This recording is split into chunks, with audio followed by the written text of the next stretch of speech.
Yeah, these tasty little treats that we got here. What was the whoopie pie? Mm-hmm.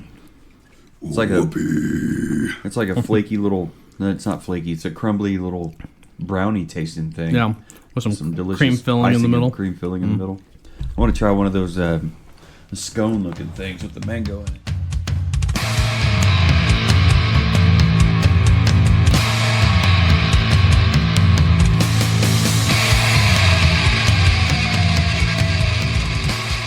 Oh, that's good.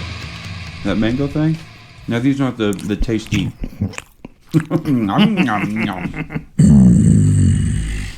Yeah, this is the part where, like, you know, if we're eating stuff and the poor bastards listening have misophonia, they're gonna pull their car over, shut off the engine, and walk to work so they don't have to hear any of it.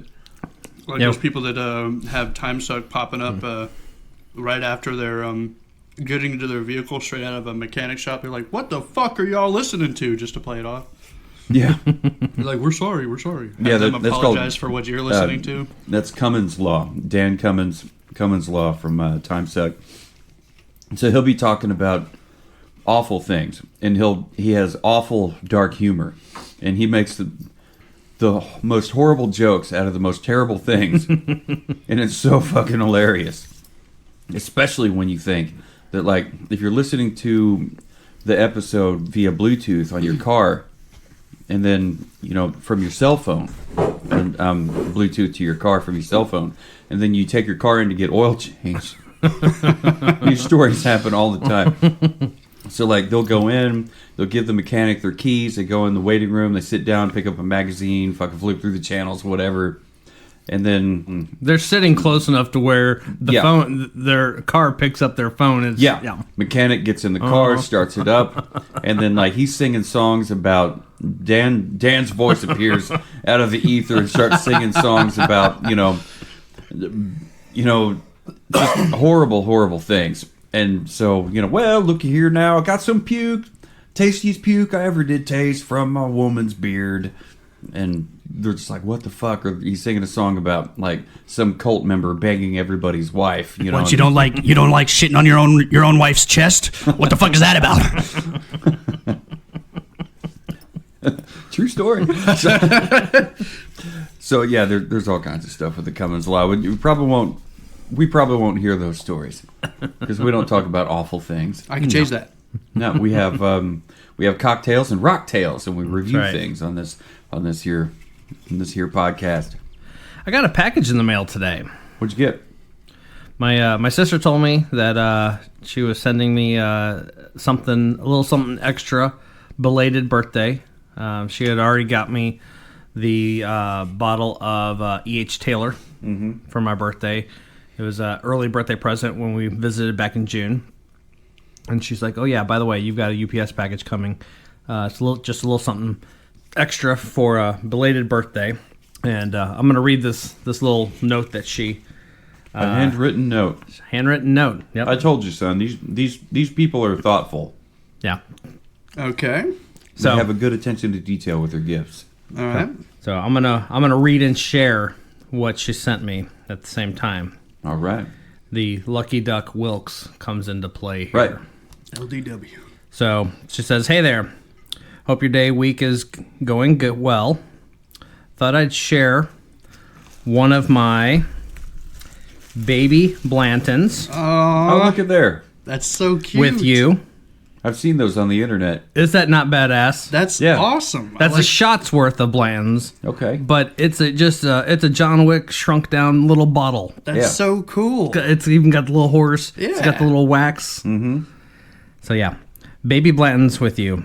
We've been talking about these forever, and it's not so readily available. She sees them everywhere, but she sees them frequently enough around the area for, I think she said they're like $20. $20. Wow. Wow. Which, I mean, it is still, but, you know, it's definitely a lot more manageable than a lot of the overpriced Blanton bottles are. But she She said that she sees them regularly enough that every time she does, she picks one up just because it's just such a cool small little miniature bottle that to her it's worth it or whatever. And I'm like seriously, I'll give you money next time you get one. Yeah, I want one just for the collection. Yeah. And so anyway, she sent me one for my birthday.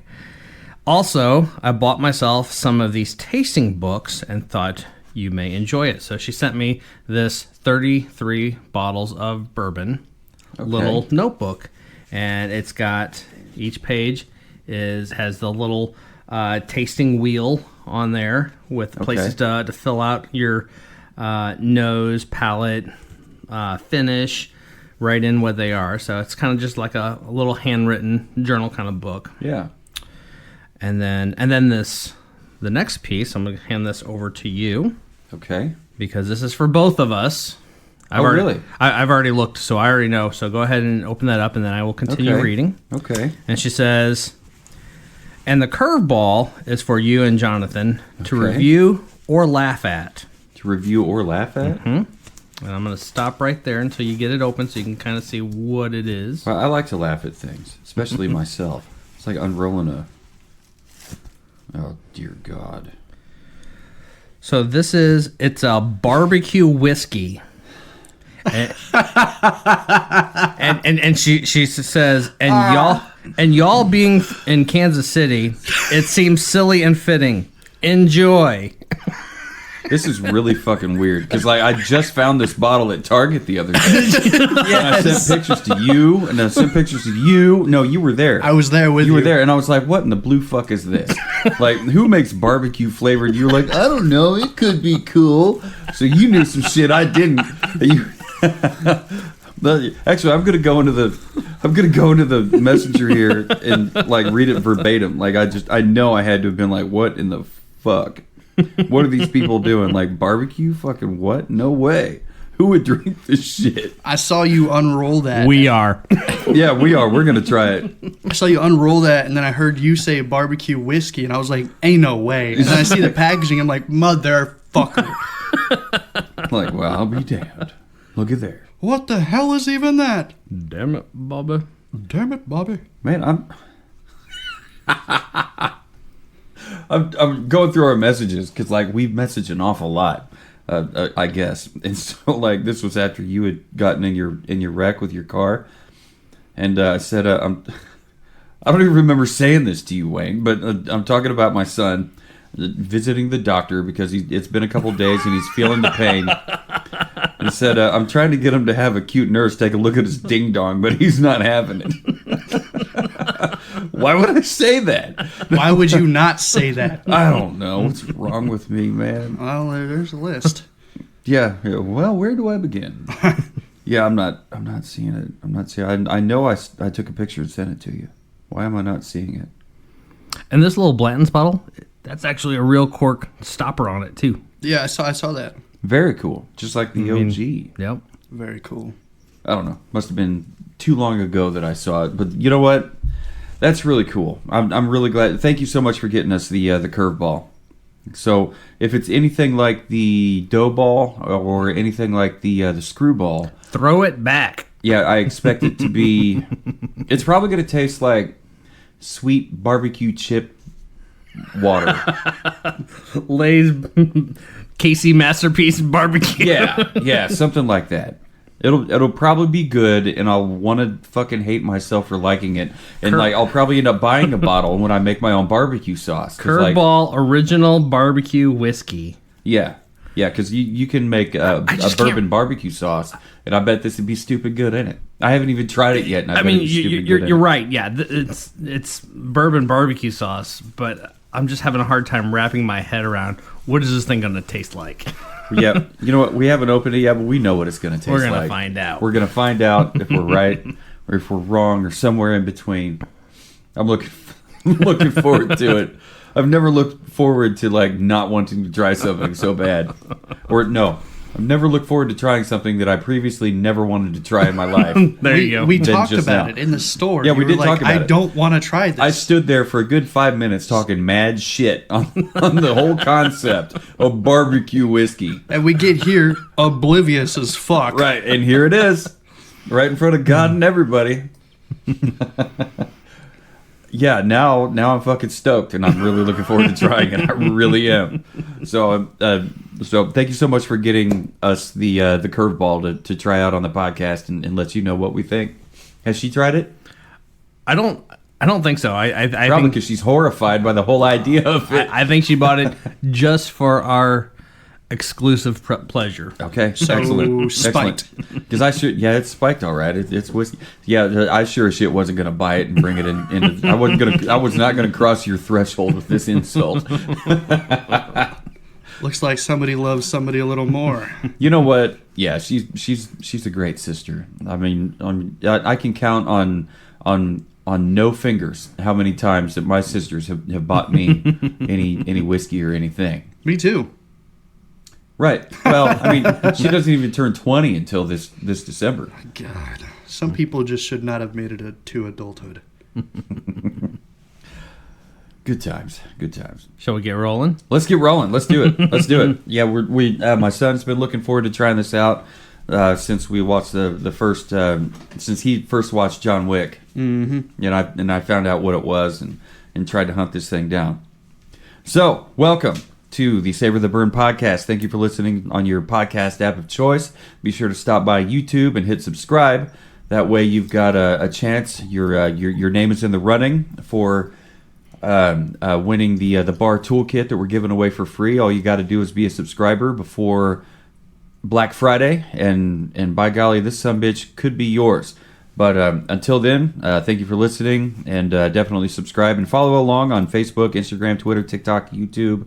Like we've said already, and check out savortheburn.com for all Savor the Burn podcast related information. And tonight, before I get to our guest of honor, my name is Jonathan. Across the table from me is Mr. Lucky Duck Wilkes. Still lucky. Still lucky. Still not a duck in any way, but he's a lucky duck. And our guest of honor tonight is the enlisted airman, Mr. Jonathan Hassler Jr. That is me once more. Yep, he's here for another episode. Round two. In this month of veteran appreciation here on Savor the Burn. And tonight, if you haven't figured it out yet, we were talking about John Wick, the infamous globe-shaped bottle with a horse and rider on top. Blanton's, the original single-barrel Kentucky straight bourbon whiskey from the Buffalo Trace Distillery. Yep. Frankfort, Kentucky. So, just looking at the color, red amber is what it says. I wouldn't say it's red. It's definitely amber. Yeah. But, what do I know about color? I've only been painting for 24 years. Yeah, it's definitely a deeper hue than a gold and that. And yeah, like you said, it's amber. But if you take it over to the beer world, like a Killian's Irish Red, some bitch is red. Or like you go to it's not red. Crane Brewery and get some of their red beers. Yeah. It's not red. It's amber. It's definitely amber. I think you guys are hallucinating. You're seeing red? I see red all the the time. Red. Okay, all right. That sounds like an anger issue. Oh, well.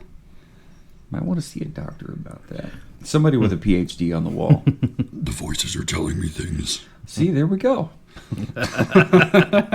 So now you've seen the bottle. Have you held the bottle in your hands? I have not. Hold the bottle in your hands. Check that out. Get a feel for it. I've been looking forward to this for what? Longer than I've been 21. This thing is absolutely beautiful. The first time I saw John Wick, which arguably was not that long ago, I'm a little behind on that. This thing looks absolutely amazing.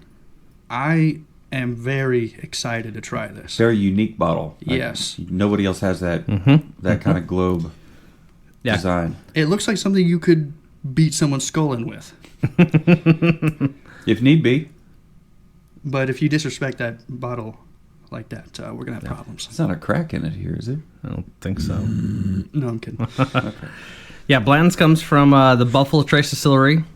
It is in the comes specifically from the famous Warehouse H. So when you look on the side of the label, you'll see that it says Warehouse H. Kind of looks like an H right there. I see. This bottle is from was bottled in June 20th, 22. It is barrel number 235, Rick 78. Those that know Blanton's know that Blanton's comes in at 93 proof. And I think technically Blanton's is a no age statement, but because it is such a sought after, there's so much information out there and there's so many people that just follow and just gush over this bourbon. It's pretty common knowledge that Blanton's is on average a 6+ year bourbon. It is single barrel, so it's going to, they're probably going to vary a little bit, but in general, they wait 6 years before bottling it. And 6 years is a great, it's a good age. It's probably not great. I think the Jim Beam Black label was 8, and the white label is like 3. Something like that. So this is good. This is a good in between. So you'll have some aging to expect on there. What is the and the color is going to be a direct reflection of those 6 years. Yeah, you should expect more of an amber. There is a deeper color to this than we had with the Lead Slinger or a lot of the other ones. And like with all things, it's unfair to compare, right? But it's kind of hard not to when you're trying a few different whiskeys, a few different bourbons, whatever, you know, in the same night. So on the nose, it's got more alcohol, like it's more, it's hotter in some way because it gives your nose a little bit of a sting. And you can kind of, you can definitely smell that on the nose. It's a little more aggressive. But it's got some, it's got that vanilla that you would expect and the oak, and a bit of a creaminess to it. Yeah. Does it say that here in the notes? It does. It does. Creamy vanilla. Yep. And there's a hint right there. Hint of that orange peel. Yeah, orange peel. I love having a little bit of a hint of orange peel, and that's one of the reasons I love the white label Jim Beam so much. I'm gonna stop talking about Jim Beam. I swear. So yeah, that's on the nose. What are you picking up on the nose? Definitely the vanilla. It's on the forefront. I don't get as much as that creamy that you were talking about. But like we mentioned before, my experience in bourbon is not that complex. But this definitely seems as though it's going to be a little more vanilla-esque. Well, we'll see. Let's cheers it up and taste it down. Cheers. Cheers. He told me not to say that again, but I did. Oh, yeah. That's a lot of oak. That is very strong. And it's got enough burn to savor. Oh, there it goes. Wow. You know, after 3 years of waiting to drink this, I am even more impressed by how it tastes. Really? This is amazing. Searching all of Europe for a bottle of this, only to find out that they never send it over there. They don't sell it in Europe because I'm a dumbass. This is great. Had I been deployed to Okinawa, Japan, they would have had it. They would have had a lot of them it for MSRP, probably cheaper than MSRP. Japan actually has a special variation also. My understanding is the international bottles that they send out are, for whatever reason, are 700 milliliters versus 750. So it is slightly smaller. I think the green label is one of their international offerings. If you look at the shape of that bottle, I think it, and maybe it's just me just imagining it, but I think it's not as elongated, and so it's just a little bit more of a squashed, more rounded than this one. But it's a 700 milliliter bottle versus 750. Okay. So it's a little less, but there is specifically a Japanese variation on is it the blends. Different mash bill or?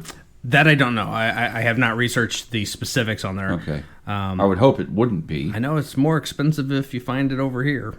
The Japanese release. Because you're going to be paying in yen over there if you're buying it in a local shop or store. But we've talked about it before, but just to kind of to reiterate, and just something to keep in mind, the thing with Blanton's one is not for everyone. It's not. We've seen and we've watched and heard a lot of reviews on it and people that just yes it's way overpriced, yes it's way overhyped. Me personally, I like that, and it is such a unique bottle, and it is such a good bourbon that to me it's worth hunting for it because I've been able to find it for MSRP. Yeah. I'm not willing to go much over MSRP, but if I find it and I think it's reasonable, I'm going to get it because I love it. I do enjoy it. But the thing with Blanton's to keep in mind that plays into that is Blanton's is a single barrel bourbon. That means that 100% of everything in that bottle came out of the same one barrel. Yeah. So many other bourbons, small batch, for instance, is a blending of however many barrels are in that batch. If you're Mitchter's, their batch size is 20 barrels. So it's not a large, they are truly small batch. A barrel is how many bottles? Do you remember that figure? Was it like 100? I don't. I don't remember what it was, but if it is 100, yeah, I mean you only get 100 bottles of this shit out of one barrel. So and as a result of that, it's not going to, the consistency is not going to be there. There's going to be a lot of, obviously because of the recipe, there's going to be a lot of similarities, but every barrel, because where it was sitting on the rick. What was it, on the north end of the warehouse or the south end? Was it closer to an open window? Right. Was it on the top shelf or was it on the bottom shelf? Yeah. Was top shelf means more heat, more temperature swings. Bottom means it's probably not. Did the staves in the barrel get charged just a little bit more than another barrel? All those things play into that. But so when you're talking about a single barrel bourbon, every barrel is going to have just a slightly different characteristics to the profile. And so to me, I listened to a podcast on Blanton's, and the guy started off saying that Blanton's is not worth the hype. It's an average at best bourbon, blah blah blah. In blind tastings, it scores terribly, which I could see that happening. I could, very well see that happening, knowing how much we enjoyed the Jim Beam Black. Yeah, it was fantastic, and if that was going to be a blind, big surprise for me. If that would have been a blind tasting, I would have never believed it at all. Like that was hiding under that plastic cap, right? So I could see that happening, but then he goes all the way through this whole thing, and then he kind of lands on, well, maybe the lure and the hunt for the Blantons, it's in the hunt, isn't so much to just get the bottle. It's the hunt for what barrel had a perfect combination of everything, where it was in the warehouse, the char of the barrel, the how it was turned, etc.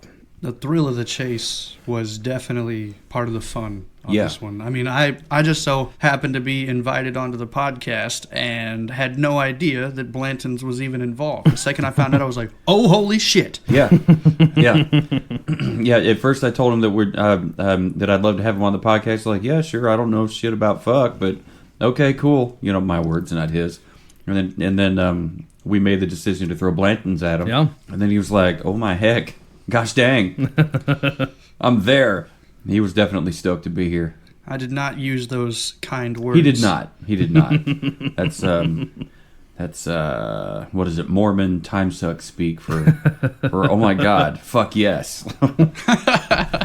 Yeah, and so speaking of Blanton's and people not thinking it's worth the hype and all that, we posted in the Kansas City Whiskey Guild lay it on us group page. It's the 3 pictures of the ones that we're doing tonight, or the 3 bottles of the the reviews we're doing tonight. But like right now, we're just talking about the Blantons. And Brian says, "I'm not a Blanton's fan.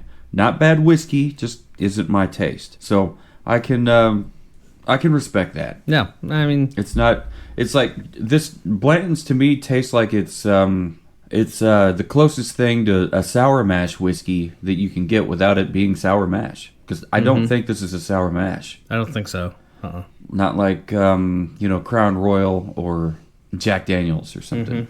But yeah, it's not bad. It's good. It's on probably the above average side of good. Mm-hmm. I'm definitely going to run out and buy the T-shirt. But after good. trying it, I've seen the bottles like y'all have been talking about retailing at $136 to $250. Yeah, I love it. Don't get me wrong, but I would not be paying $130 for a bottle of this. No, absolutely not. It's delicious. I'd pay close to that, but I wouldn't go 130 something or 160 or whatever that was over in 130 neighborhood. 130 is a little steep. It Yeah, looks I agree. beautiful. It tastes great. After, I don't know, 5 minutes of sitting here with kind of chilling out, letting it settle, the flavor does not go away. Right. It's on it the is finish. there. It's very present. It's strong. And of course, And it lingers. We'll get to that, but it doesn't disappear. So you could sit, chill, and hang out with the boys for a couple of hours and get through, I don't know, a glass per each and still be able to taste it by the end of the night. Like I absolutely love that about this so far. I think with as much flavor as this has, unfortunately, it's so damn hard to get. Like it would kind of suck to make a cocktail out of it using it, and then and last time run out. Yeah, last time we talked about that, you asked me, would I or have I? And my answer was, I don't think I could bring myself to it. Well, now now that I have that bottle, I'm thinking about it, and the flavors are so present, so strong. Like and when I'm making it would lend well to a cocktail. And when I'm making a cocktail of it, I'm going to be very discerning on what cocktail I'm going to make. An old fashioned, it's going to happen. Yeah. An old fashioned Blanton's. What about a Manhattan? I think it would lend well to a Manhattan. Yeah, I think a Manhattan would be pretty. But outside pretty of that, I don't know. I think it's got to be simple. Old fashioned for sure. It's got to be simple. Simple. You want the bourbon to shine. Yep. And I had my first old fashioned the other day when you had made it at the party, and I would have to agree that I feel like this would go really good with an old fashioned. Yeah, that old fashioned had what in it? I don't remember what it was that you put in there. That was bonded Old Granddads. Old Granddads, okay. And I don't think I'd had Old Granddads before. I hadn't either, but I had been seeing it, and I've been hearing a lot of people talk just about rave it all about the it. time. It's a $25 bottle. Okay. $25? How is it neat? $25. It's bonded, so it's 100 proof. It's fantastic. It's great by itself, and I feel like it made one hell of a great old fashioned. Now I made 2 batches, exact same recipe, just a different bitters. Yeah. Every day of the week, the chocolate bitters wins. what wins every time in my book. Is that what you had made that one with that you handed off to me? The Yes. chocolate. It tasted amazing. Yeah. I don't think I got the one with the chocolate. I think I wanted to try the other one. The other one Was that just I thought it was Angostura? no, it was I forget what the bitters were, but it's more of a reddish hue on that bitters. It had a very strong licorice kind of a taste to it. Yeah. And I'm glad I bought those bitters and to add to the collection. Yeah. And you do have a mighty fine collection. And yeah, you've seen it. I enjoyed it, but it's not going to become a daily use. Yeah, those bitters didn't pair well with that recipe. Yep. And really, you don't know until you try it. Yep.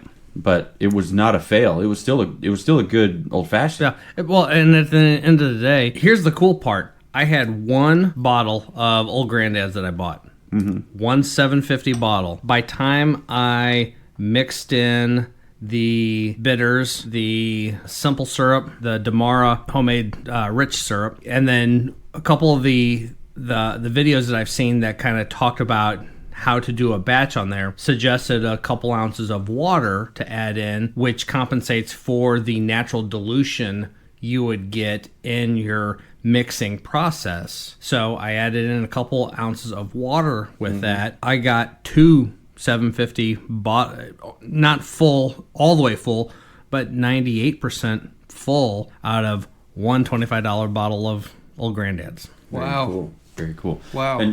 And Well worth it. and that wasn't the only cocktail that ended up being made that night. We made a couple cocktails. You know, he says we, but we did not make the cocktails. Mr. W2 here, Mr. Lucky Duck Wilkes at his own birthday party was there at his bar in his kitchen. I was in my element though. Slicing lemons, squashing them in The justice was all in your corner. You know, I was telling someone, because of the podcast, I've started to get comfortable doing 2 cocktails at once. But yeah, at my party, all of a sudden, everybody wanted one. So I was like, okay. So I like took my breather. I sat there. I set out. I think I started with like 5 or 6 cups in front of me, and then I ended up having a couple more. But I mean, it still took a little bit of time to get through them all. But I was just like one after the other. I asked you for a Scotch sour, you know, and I saw you had the Highland Park 12 there. And I was like, man, if he can do this, that would be totally rad-ass. Yeah, you made each one of us a Scotch sour. Plus... I think that was the 5 or 6. It turned it into 7 or 8. Yeah, it turned like 7 or 8 in just a few minutes. It turnificated into 7 or 8 of them. And you were only brought in to make 2, because I wanted my son to try the Scotch sour from the hands that made me the first one. And hold that up next to the... the pour. Oh, there yeah. We go. I cannot tell you how happy I am. No, thank you. It's like, no. Yeah, it turned it up to being... turned it out... Turned it up? Wow, my Sugar Creek DNA's talking out loud tonight.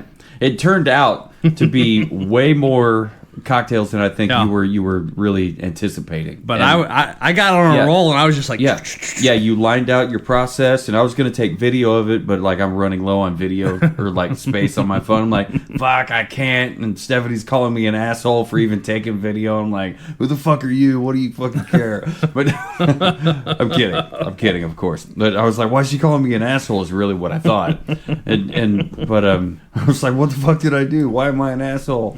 But anyway, it was great. It was really good. Yeah, and so you tried the whiskey sour. Do you remember your thoughts on it? I thought it tasted amazing. Previously I had... it was Scotch sour. It was a Scotch sour. Scotch sour, not whiskey sour. And it was... This one here, if you remember. Yeah, it was that one there. I do remember. There's a lot of good flavor profile on that one. But the only thing I've had previously with sour was Di Serrano, the amaretto liqueur mixed with sour, and it tasted great. But it was pretty much drinking that straight, right? Yeah, I'm a little bit of an alcoholic. Well, but I hope not. No, not sarcasm. Sarcasm. And anyways, here's Wonderwall. So the only experience I've had previously with sour was with that Di Serrano, but that actually made by a professional was very good, and I specifically remembering, wow, this does not taste like shit. It's great. I love this. And that's about where I am. Yeah, at the time, he had gone past Wizard Fingers into Birthday Man. So Wayne Birthday Man Wilkes had been making cocktails for everybody. Well, and you had really kind of only anticipated making, batch old-fashioned for everybody. Right. But then, which I did ahead of time, so you could just serve yourself and pour and get your own dehydrated garnish. And right. And your own barrel-aged cherry. You offered up those Woodford Reserve barrel-aged cherries, and everybody took advantage of them, and rightly so, because they're so good. Yeah, I forget who it was. I was talking to someone, and I was just like, yeah, did you get yourself? And they're like, I never put one of the cherry in an old-fashioned. I'm like, you haven't lived. Yeah, sit down. You're going to need to sit down. School is in session. Yeah. This recoil is about to knock you on your ass. Yeah. So, but speaking of recoil... Awful segue. I gotta get busy. yeah. We gotta work on our ratings here. Yep. Just keep going. I'll catch up on the tasting notes that we have written down here. These aren't ours, right? These are from a previous episode. These are from their website, the tasting notes? Yep. These are the Flavier.com tasting from Flavier. notes. Okay. So on the nose, aroma, smell, it says here, a creamy vanilla nose features hints of orange peel, nutmeg, caramel, and light spices. I picked up on some creaminess and some vanilla. Lucky Duck Wilkes picked up on some orange. And the spices for me didn't kick in until the finish, but we'll get to that here in a minute. The flavor taste palette says a soft but rich flavor of burnt sugar, cloves in harmony with strong caramel and corn sensations. And down in the finish, a strong and lasting finish that brings back nutmeg and corn above everything else. Now, from my taste, the burnt sugar didn't kick in until the finish. The cloves were definitely present. It was soft but rich. It wasn't soft like some other whiskeys or bourbons can be. It's very it's got a lot of bite to it, and the bite turns into a slow fading burn on the finish. So Jonathan, you were talking about how it doesn't the finish doesn't just drop off and leave you and then begging for another taste, but you've got a long lingering finish. Yes, it doesn't fade and then slowly disappear. It doesn't hit you and then immediately cut off like the Bullet Bourbon does, but it does hit you, fade, and then stay on the palate. It is definitely around for the rest of the party. So where were you with the nose? For the nose, I definitely smelled that creamy vanilla. I didn't get a lot of the orange peel. My sense of smell and I have battled for years. That's all right. But the vanilla and the caramel are definitely there. Any oakiness? Oaky? That you remember or no? I didn't get any oaky. I got that on the flavor on the palate for sure. I would definitely say on the palate I got the oaky, the oakness of the flavor, along with that rich burn. But on the nose, what did you give it? On the nose, I gave it a 4.0. Okay. So definitely good, not great. It is. It's good, and it's not average. A lot like y'all's taste in previous tastings. I'm kind of spoiled, but I would say that it was good, but not immaculate for the smell. No, and you'll know a 5 when you hit it. Oh yeah, Yes. How about you, Mr. W2? I gave it 4 3/4 on the nose. I mean, I'm just an all-around fan of Blanton's for all the reasons that I've said. But for me, for bourbon, I mean, everything's there. It's not just a vanilla. It's a creamy vanilla. Yeah. Which is just a little bit softer and just kind of flowing, kind of a vanilla. It's like a nice quilt. Yeah, nice warm blanket. Which is what John Wick needed when he came to the safe house. You lose one dog and you get another, and then suddenly your concierge is not around anymore. Yeah, you just need a quilt. You need to feel warm and fuzzy. Or quilts aren't fuzzy. Whatever. Anyway, as you were saying. No, and I love the nice subtle orange peel that you kind of get on the nose also. And yeah, I like it too. I like some of my favorite bourbons have a little bit of an orange peel on the nose, and that's kind of where I was. I think it's good. I think it's better than average good. It's not great good. So maybe a 3 is wrong, and I might have to revisit that. But that's what I gave it for this rating. I gave it a 3. And the palate here, like I said before, it says a soft but rich flavor, burnt sugar, cloves in harmony with strong caramel and corn sensations. What did you get, son? Or what did you put down for palate? For palate. So for palate, I gave it a 4.5. I definitely got hit by that burn at first, and once it kind of settled down a little bit, I didn't get too much of the cloves, but the burnt sugar was definitely there, along with the caramel. Okay, so you picked up on the burnt sugar. The burnt sugar. Okay. I feel like that's what stapled the slow and almost infinite fade at the end. Yeah, I'd agree with that. I feel like sugar definitely sticks around for a while, and then at the on the ass end of the burnt sugar, you get that corn sensation on the palate. Okay. Yeah, you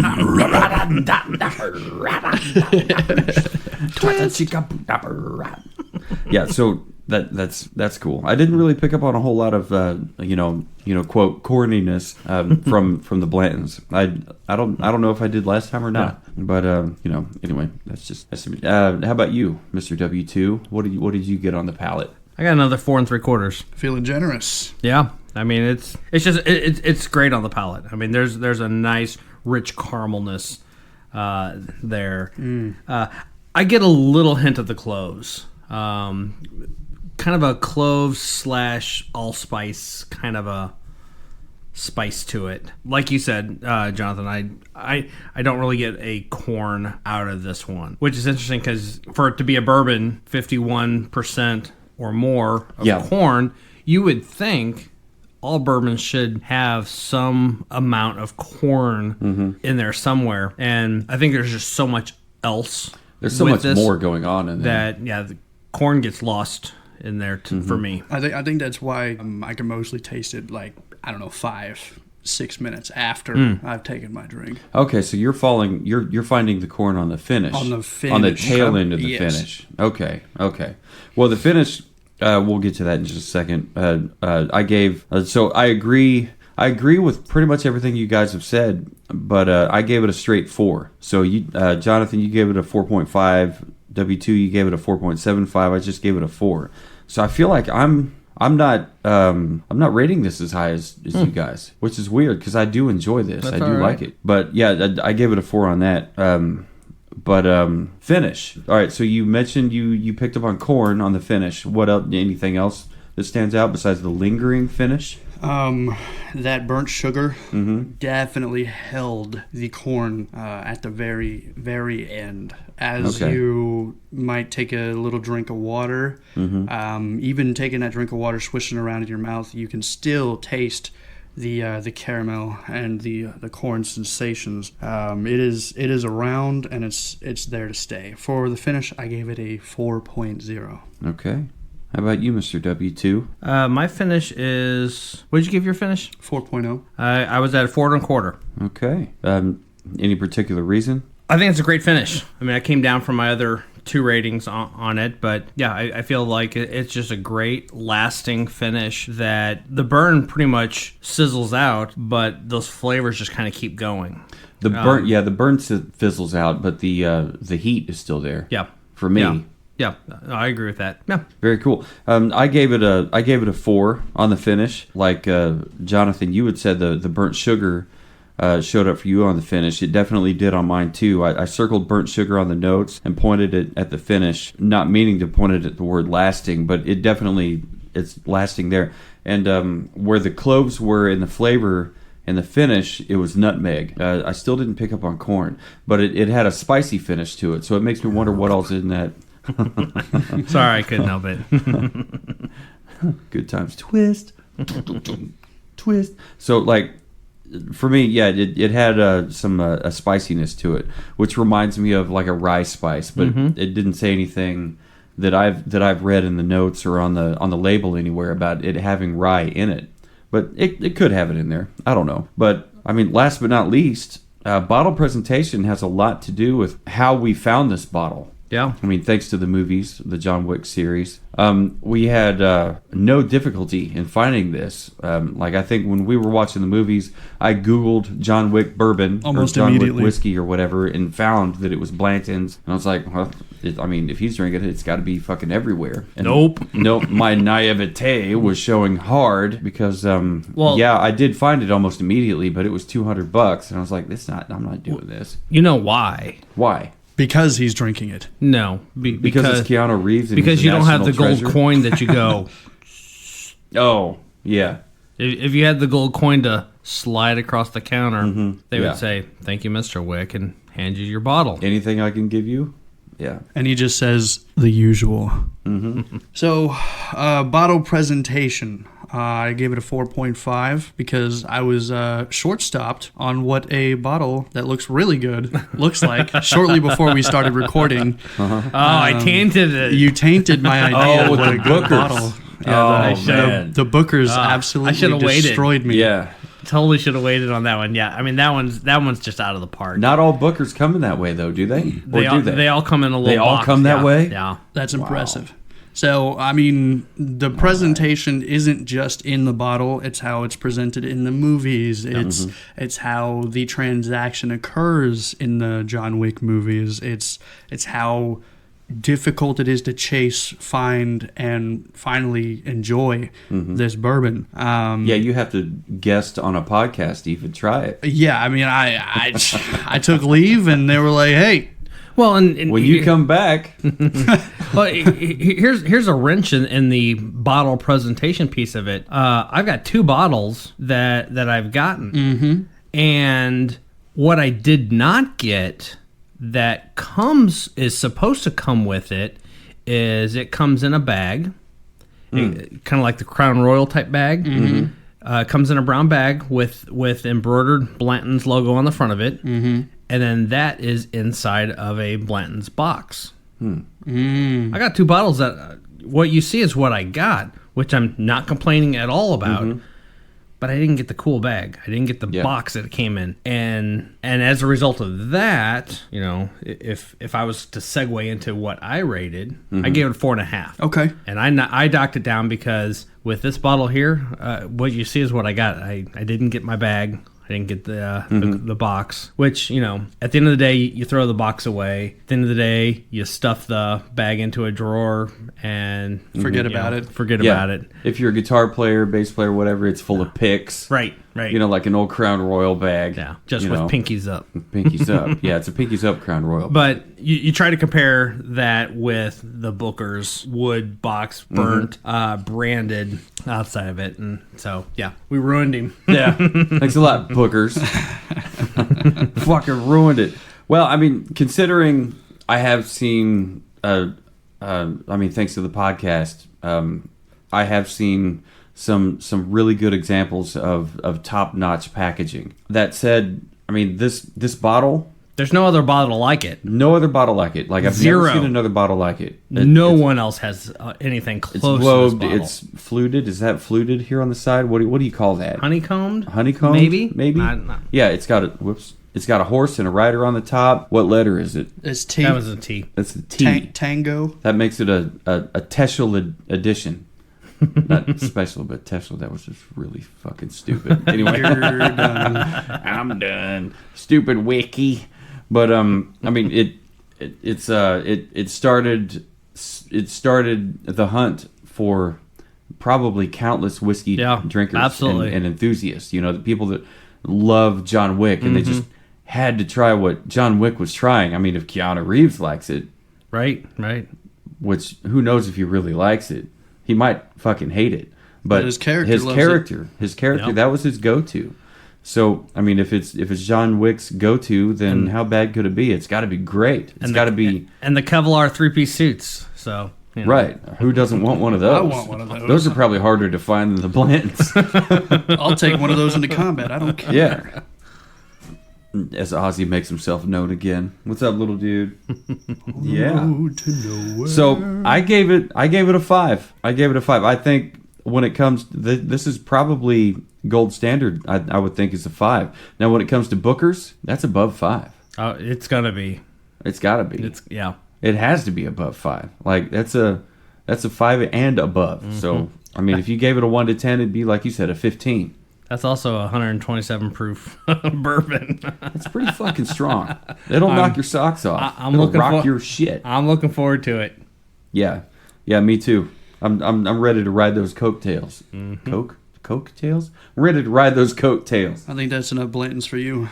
Yeah, right. That's a Scarface thing. I'm gonna ride your fucking coattails. Say hello to my little friend.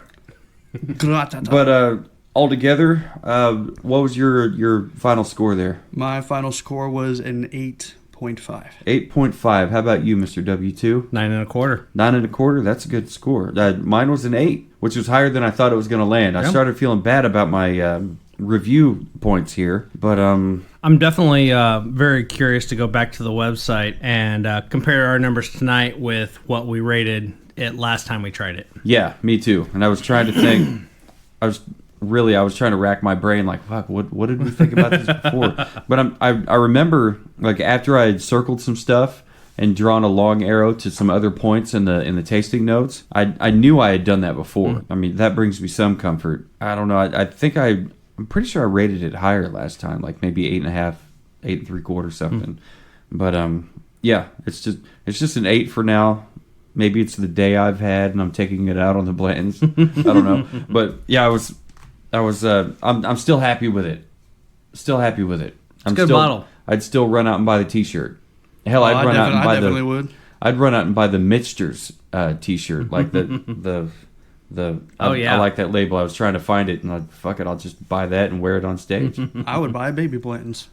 A baby Blanton's. Baby Blanton. Yeah, like $20 on a baby Blanton's that you can find you can find more often than you can find a full bottle. Last month, when I was in Vegas for a work trip, we stumbled into a little pizza joint right down in the Arts District. And walking to our table past the bar, I noticed, I'm going down the list, there's a E.H. Taylor, there's a Eagle Rare, and there's the bottle of Blanton's. And so we sat down. I pointed out to my boss that, hey, there's Blanton's on the shelf. And he's like, well, I think we're doing a round on the company. On the company. And it was a $20 neat. Is your company Blanton's hiring for like 42-year-old dudes with no discernible job skills? I'll put in my 2 weeks with the Air Force. Yeah. Damn, Skippy. So that's what you would get on a neat pour. So yeah, and if you can't find it anywhere else, or 200 or 130 or 190 fucking dollars or whatever it was, plus you get the cool little mini bottle. It is too much for you. Then yeah, definitely $20 is not too much for you. Right. Yeah, and you get the cool bottle, and it's stored in glass with a wax glass, seal and wax cork. Seal, cork. You still get the horse and rider.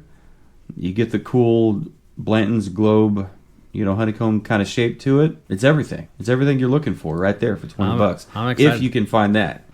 But smaller. But smaller. Yeah. It's not just big enough to piss you off, because like chances are you really wanted to try this. Then you'd be fucking beyond stoked to even have that. And I don't think I'm opening it. I think I'm putting it in the cabinet. Yeah. As is, and It's a trophy. Yeah, it's a showpiece. it is. Now imagine having the full-size bottle and just doing that. Imagine having the full-size bottle. Yeah. Couldn't be us, right? Right. Imagine having multiple full-size bottles. Definitely not me. But I would think like as much trouble as I've had trying to find it, at least for a reasonable price. And reasonable is subjective, you know. Right. Like, I mean, imagine trying to find it and like you just really fucking wanted to try it because your son's coming to town and you can't find it. And then, your podcast co-host, Mr. W2, Mr. fucking Lucky Duck Wilkes, just happens to walk in at the right time at the right place and find it.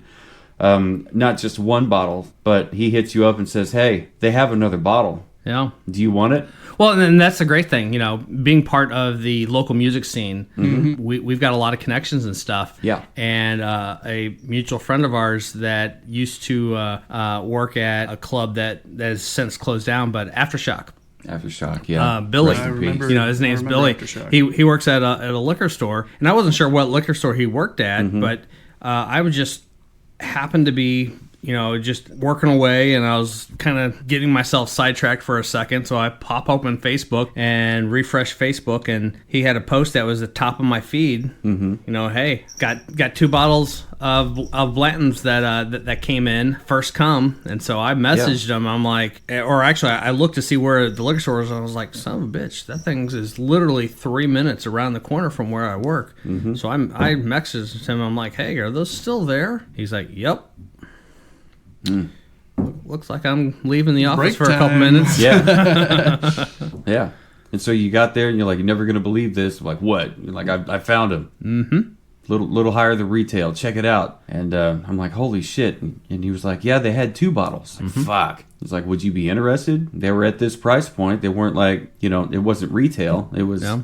It was, secondary market. It was a little higher, but I was like, well, fuck yeah. Like, because I've been wanting to get one for my son when he comes to town. I've been fucking really trying goddamn hard to find one for my son. Yep. And I never could. And I thought, well, fuck it. I mean, I really don't want to pay $180 at this, shithole gas station out in Blue Springs. But yeah, between the two of us, we really tried hard. Yep. But I mean, sometimes you try as hard as you can, and you don't get the prize. You don't win the game. Yep. But other times you do. Other times you do. And you just so happen to end up with a bottle to give your son. Wait a minute. Hold on a minute. Yeah. What the fuck? Yeah. Let's see. No way. Yes way. Between the two of us. No fucking way. We made it happen. Holy shit. Yeah. That's in the box, too. In the box. Right? In the bag. Is there a bag in there? Did they have a bag? I don't know. Let's look. Oh, my Christ. The bag has been secured. The bag is in there. Cool. Oh, my goodness. Yeah, Let me pull this out real quick. Stop shaking. Stop shaking? Yeah. You telling a military man to stop shaking? Well, you know what? I don't know. Okay. Oh, that's a cool looking bag. Oh my goodness! It's got this brown walnut looking color. Yeah. The strands for the string are gold in color as well, and this one is also a tea. Okay. Very nice. We got matching bottles, and what I didn't realize before was that that there's wax around the brim of the bottle. Yeah, so you'll have to pop those 2 tabs apart and peel it. And it peels all the way around. That's very interesting. I cannot believe you got this for me. Yeah. What in the hell? Oh my God. Kansas Special Select. Here, let me get this out the bag right quick. And like you saw in this other bottle, it has the Rick number, the batch number. Yep. What's the date on that one? The date? 6/30/23. So it's relatively recent. This is brand new. So that was was 2 months old. That was literally bottled the week before I was actually at the distillery. Wow. Interesting. It followed you out here. When And it's got a sticker on here. What's that sticker? Kansas Special Select, single barrel select, hand selected by Kansas Special Select. So maybe that would even taste different from that one. That actually looks like a... Yeah, I was about to mention that looks like a red this amber. honestly looks more red, even in the light. Okay. Maybe this looked more like a red amber when it was full. I think it does. I think as you drink it down, the illusion of the color through the glass. Or maybe the more it's exposed to like oxygen and stuff like that. I'm not sure. But wow, I cannot be more thankful to the both of you for getting this to me. I've been tooth and nail fighting trying to find this, and just literally dropping in my lap. Ever since watching that first John Wick movie with you, the search began. Yeah. Now, it began. I found it. I just refused to pay those prices for it. I was getting a little suspicious when you were talking. Well, and then I found one, and then you said, sorry, we didn't find it. And I know you fuck with me by saying shit like that. Yep. And then I looked around the room a little bit, and I looked behind you. I saw the blue bag. I was like, that looks out of place. That's very blue and a very black chair. So, as suspicious as I was, I'm still very pleasantly surprised that I was able to have access to this. And see, my connections with people usually end up in me getting voluntold to do 6-month-long deployments, which can be good and bad, especially if you're searching for rewards and enlisted performance review help. But I would choose this over rank any day. I'll make staff sergeant eventually. This is beautiful. Thank you, both of you. Yeah, absolutely. Well, thank you. Yeah, it's also like part of the gift is thank you, for your service and what you do. You hear that a lot. I've seen your humble replies, but I mean, a lot of times it's just a spoken kind of reflex as to it's just something you say to somebody. It's something you say to a veteran, or something you say to somebody that's enlisted because you want to respect them, but you don't really know how else to respect them. So you just say, thank you for your service. But then you guys are left to try to come up with a reply that's like, thank you. It's almost like thank you for thanking me. If you say you're welcome, you sound like hot shit. Like, oh my god, you better be thanking me. You absolutely could. You'd be like, you're welcome. It's my pleasure. It's my job. I've heard people say it's my job. It's nothing to thank me for. I'm just doing my job, kind of thing.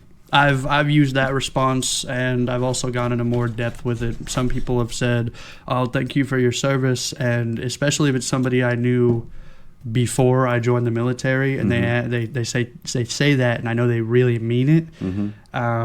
Because most of the time it's like, oh, you're walking into Walmart in uniform, and then you get all of these people, oh, thank you for your service, thank you for your service. You look very professional. I really appreciate it, I do.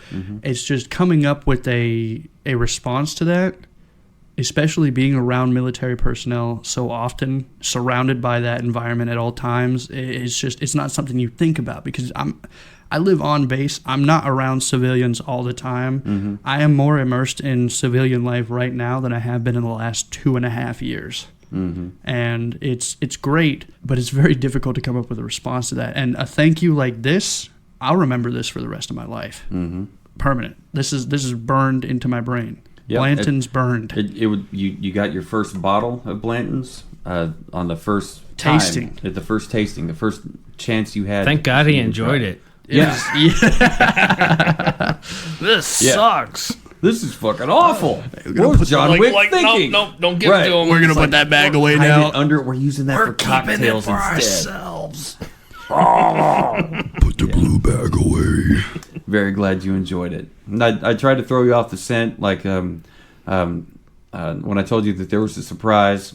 And then I showed you the honey and the honeycomb. I'm like, they're very thoughtful with the Wilkes family. They're very thoughtful with their surprises. And I mean, they got me this honey. Check it out. They know I love honey. There's this honey. It's aged in Angel's Envy bourbon barrels. And check this out. This is the most floral forward wildflower honey I've ever had in my life. With the honeycomb, and it absolutely is. Both of those things are 100% true. Meanwhile, I was being haunted by chest pains from an accident that happened last week. Yeah, awful. And apparently, I punched you. You did. Chest. You punched me in the chest, and I was like, yeah. How did I miss this? I barely kind of remember.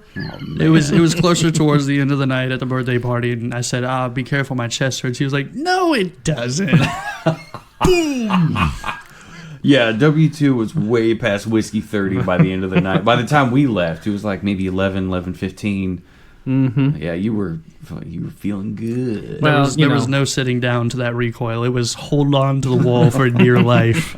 Yeah, I mean, usually, I'll have a whiskey and then, a water or something else, with a lot of other things. Yeah. That day it was whiskey with a cocktail full of whiskey. 4 and o'clock. Then another whiskey. 4 o'clock hit, and I started pouring my whiskey and didn't stop pouring my whiskey till after 1 a.m. Till 1 a.m. You were up. Goodness. And then you still showed up. For band practice. For band practice the next day. On time. Yeah, W2 ain't no fucking punk. I was late. We ended up cracking open my bottle of Rider's Tears. That Rider's Tears, man. That was something. Were you still here for that? Yeah. Okay. Yes. He doesn't even so remember. Yeah. But yeah, I was here for that. I know I poured 6 of them. Yeah. And I remember going, God, are we going to plow through this bottle before I even have a chance to remember it? I hope not. We didn't. Good. Apparently the pours were nice and nice and low. Carlo, he didn't finish all of his. He's like, this is really good. I'm super thankful. I don't want you to waste it on me, because he doesn't appreciate it. I do remember that. As much as, like he's very thankful. He's very respectful. He's like, here, put it in your glass or pour it back in the bottle. Whatever. I don't want to disrespect you in any way. I did try it. I did like it, but please, it's just gonna get wasted on me. So here, please, take it back. At least he had the respect to say something like that. Yeah, like that kind of air quote, bad news, he bends over backwards to try to not hurt anybody's feelings or step on anybody's, pride or anything. He doesn't want any kind of negative backlash from it. And I respect that for sure. Because so many people, and you never know who they are, they're going to be very, very quick to getting butt hurt. Dear listener. I'm sure the dear listeners have heard about Carlo's drinking game. Every time I say dear listener way too many times, him and he and his girl Alyssa, they take a shot. So by the end of any particular episode, they could be very wasted or very dead. Mm-hmm. Good times. Well, hopefully, dear listener, if you made it to the end of this episode of Savor the Burn, we do thank you. Thank you so much for listening. Once again, to all you veterans out there and all active enlisted individuals, thank you so much for what it is that you're doing. It may not seem like much. So if your assignment is to be on a base and all you need to do is stand security, stand sentinel, and stare at a door, just one door, that's your security detail, and that's the whole reason you're there. You're doing it for a reason. Thank you. And if you're, like my son, and you're out there throwing wrenches at jet engines, not literally throwing wrenches. Oh, no, I have. You have. I bet there's, if you're anything like me, you said it with a nice cuss word attached to it. Good times. But sorry, Kitty, if I spooked him. But, definitely 100%. Thank you guys so much for your service and what you're doing. Not only keeping the United States safe, but the other sovereign nations that depend on us, and in a very, very delicate web of trust and espionage going on in the world today. So thank you so much. And for everybody else, thank you so much for listening to the Savor the Burn podcast. Be sure to check out savortheburn.com for all things Savor the Burn related. You can email us there, info@savortheburn.com. Email me personally, Jonathan at savortheburn.com. You can get a hold of Mr. Lucky Duck Wilkes, W2 at savortheburn.com. One last time, be sure to subscribe to YouTube, our YouTube channel, where we have one or two, maybe three or four videos posted a week, even if it is just full length or bonus episodes.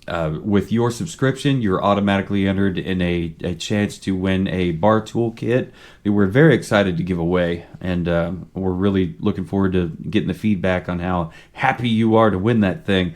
So definitely get on all of your YouTube accounts and make sure they are all subscribed to, I think personally I have 4. So you're about to win your own bar toolkit. I'm going to win my own fucking bar toolkit because I want this damn thing. And I bought it to give it away.